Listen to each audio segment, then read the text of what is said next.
from the members of this committee, 5 minutes. Competition, where feasible, can be a safeguard for the public, and that includes driving innovation and choice for government partners. Mr. Meyer, you've mentioned that FirstNet has already spurred more competition, such as for device costs. Do you believe that there are additional areas to introduce competition within the FirstNet system? I think that what has happened is amazing. We had no one competing for public safety's attention when cellular networks were first formed. I carried a bag phone in my patrol car. I was quite cutting edge. I had 15 minutes a month to use, so I couldn't go over. Competition became part of the FirstNet package. When priority and presumption was presented, we had that wireless priority system, the GET system, all those things that the federal government was providing. They're now available through FirstNet. When you look at the future, though, what do you see as additional devices? Additional is going to be the continued support for new devices and new technologies being merged into the networks. Competition that can lower costs, competition that can increase the bandwidth and the spectrum that we're using, as well as really coordinating efforts that help predict better outcomes in the field. Communicating against those three networks is terrific. Verizon Frontline, thank you. T-Mobile, T-Priority, that's terrific. FirstNet, that is terrific. Let's get them out in the field and in people's hands. Okay, thank you. Sheriff Atkinson, if there were more providers within the system, would there be network security trade-offs if you have more providers in the system?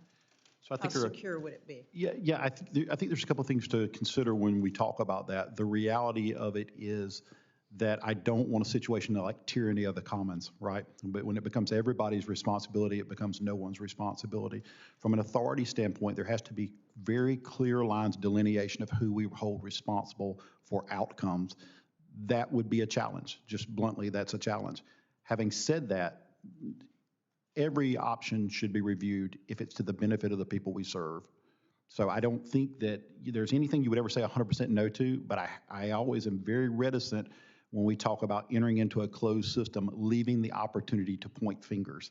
And I think the responsibility of the authority is to hold people accountable. I mean, I think that is the sole purpose of it. I'm actually agnostic to the providing of it, quite frankly. That's not my job to decide, pick winners or losers. My job is to make sure, the board's job is to make sure that we get a delivery of service that meets the needs of the people we serve. Thank you. Mr. Agnew, earlier this month, there was news that AT&T decided to work with a new satellite partner to plug the gaps in the FirstNet mobile network. And I'm interested in the process that you used to select this partner. Did AT&T seek proposals from other operators to provide this satellite component of the FirstNet system? Yes, Senator. We evaluated. Is that information available to members of this committee? No, that's a private RFP with the vendors, and we evaluated that solution, and we selected the best solution for public safety that would basically provide the highest level of connectivity, capacity, resiliency, and performance. So those were your selection criteria? That's correct. Is the deal exclusive, or will you be considering other providers? Currently, the deal from a direct to cellular, from a satellite perspective, is with AST. We currently use multiple satellite providers as part of our deployable program. So specific to direct to satellite, it will be AST, Senator. And what's the length of a contract? I'd have to get back to you on the specific link, Senator. Okay, thank you. No carrier is immune to outages, Mr. Agnew. We saw Verizon have a major outage across their network. We saw a serious AT&T outage last February. It took down FirstNet. Will you please explain to the committee how AT&T has implemented changes since that 2024 incident and what that means for FirstNet's reliability as we move forward? Absolutely. Thank you for that question, Senator. And after that outage, well, first of all, we prioritized FirstNet over other elements in our network, and the network was up and running for public safety in 2 hours.